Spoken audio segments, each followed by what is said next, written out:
আজকে আমি তোমাদের দেখাবো একটা গরমের একটা সবজি। আলু পটল আর ঝিঙে দিয়ে আমি এটা বানিয়েছিলাম। খুব হালকা একটা তরকারি, যেটা কিন্তু ভীষণ টেস্টি হয়। তোমরা বানিয়ে দেখো, দেখে হয়তো বোঝা যাচ্ছে না, কিন্তু বানিয়ে দেখো। আমার এটা আমি গ্যারান্টি দিতে পারি যে এই তরকারিটা ভীষণ টেস্টি। ও খুব সাধারণ একটা রান্না, কিচ্ছু সেরম লাগে না।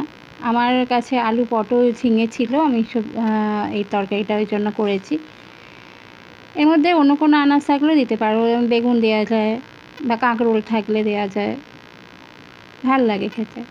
তো আমি এখানে আলু পটল আর ঝিঙে দিয়ে করেছি।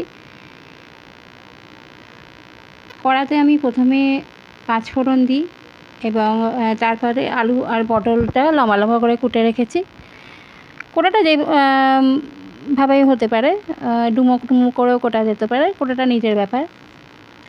যাই হোক, আমি এখানে আলু পটলটা দেওয়ার পর আমি পেঁয়াজ কুচি দিয়েছি। কেন পেঁয়াজটা আমি আগে দিই না, কেন পেঁয়াজটা পুড়ে যায়, কিন্তু সবজিটা ভাজা হয় না। তো পেঁয়াজটা আমি পরে দিয়ে এটা একটু লাল করে ভেজে নিয়েছি। নিয়ে আমি এর মধ্যে দিয়েছি টমেটো আর ঝিঙে। ঝিঙে থেকে যেহেতু দিলেই জলটা বেরোয়, ওই জন্য আমি আলু পটলটা আগে লাল করে ভেজে নিয়ে তারপরে ঝিঙে আর টমেটোটা দিয়েছি। দিয়ে আমি এটাকে একটু ভালো করে নেড়ে নিয়ে মিশিয়ে নিয়েছি। আর এখানে আমি এবার গুঁড়ো মশলাগুলো দেবো। গুঁড়ো মশলার মধ্যে হচ্ছে লঙ্কা গুঁড়ো, হলুদ গুঁড়ো আর আমি দিয়েছি একটু জিরে গুঁড়ো। এটা নর্মালি একটা রান্না, প্লেন একদম, কোনো কিছু বাটাবাটির ঝামেলা ছাড়া, কিন্তু টেস্টে ভীষণ ভালো খেতে হয়। এবার আমি একটু কষে নিয়ে আমি এর মধ্যে কটা চিংড়ি মাছ দিয়েছি। আমার কাছে কটা চিংড়ি মাছ ছিল, আমি সেগুলো মানে কেটে নিয়ে দিয়েছি। আমি বেশি চিংড়ি মাছ ছিল না। তো তোমরা জানো চিংড়ি মাছ যা কিছুতে দেবে তার টেস্টই 1000 গুণ বেড়ে যায়। তো আমি ওই জন্য কটা চিংড়ি মাছ দিয়ে দিলাম। দিয়ে এবার এর মধ্যে আমি দিয়েছি নুন।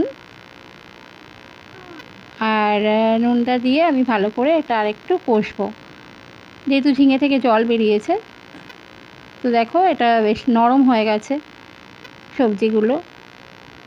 ভালো করে একটু মশলাগুলো মিশিয়ে নেবো, নেড়ে এবার তারপরে এর মধ্যে দিয়ে দেবো জল।